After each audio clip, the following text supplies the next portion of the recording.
বিগত যে তত্ত্বাবধায়ক সরকার ছিল তারা জনগণের জন্য তেমন কিছু করতে পারেনি, মূলত তাদের অভিজ্ঞতার অভাবে। প্রফেসর ইউনূস ভালো লোক ছিলেন, পৃথিবীর বিখ্যাত লোক, কিন্তু তাদের পক্ষে দেশের মানুষের সমস্যা সমাধান করা সম্ভব নয়।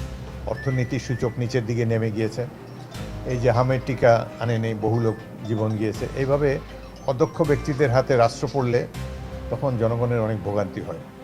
কিন্তু যাই হোক, তারা নিরপেক্ষ সরকার ছিল, তারা চেষ্টা করেছে, অভিজ্ঞতার অভাবে তারা সফল হতে পারেনি। অবশেষে তাদের একটা কৃতিত্ব দেই, তারা একটা সুষ্ঠু নির্বাচন করেছে। আমি বাংলাদেশ সামরিক বাহিনীকে ধন্যবাদ জানাই যে তারা একটা সুষ্ঠু নির্বাচনের ব্যবস্থা করেছে। এখন আবার গণতন্ত্রের ট্র্যাকে উঠেছে দেশ। আশা করব এই রাষ্ট্র সুন্দরভাবে গণতান্ত্রিক পর্যায়ে গণতান্ত্রিক ব্যবস্থার মাধ্যমে অগ্রসর হবে, জাতি সমৃদ্ধ হবে। এই সময় বিগত সরকারের লিগেসি হিসাবে কতগুলো জিনিস এখানে রয়ে গেছে। একটা হলো জুলাই সনদ। কয়েকজন ব্যক্তি তো রাষ্ট্রের সংবিধান পরিবর্তন করতে পারে না, সংবিধান পরিবর্তন করতে পারে গণপ্রতিনিধি। আপনারা জনগণ যাদেরকে ভোট দিয়ে বানাবেন তারা দেশের ভাগ্য নির্ধারণ করবে। কিন্তু তারা কিছু উদ্ভট নিয়মও করে গিয়েছে যে ব্যক্তির নির্দেশে সংবিধান পরিবর্তন হয়ে যায় অটোমেটিক্যালি।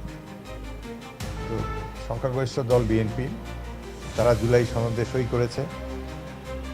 সংসদেও তারা বলেছে যে তারা জুলাই সনদ বাস্তবায়ন করবে।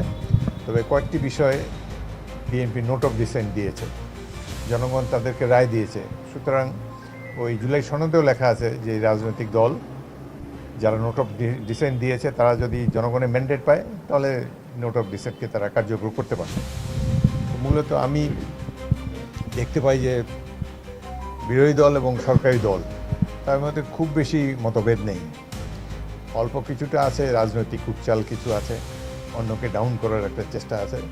কিন্তু আমার মনে হয় যে বিরোধী দল এবং সরকারি দল মিলে একটা সমঝোতায় উপনীত হতে পারবে, যাতে করে জুলাই সনদের মূল থিমটা বাস্তবায়ন হবে।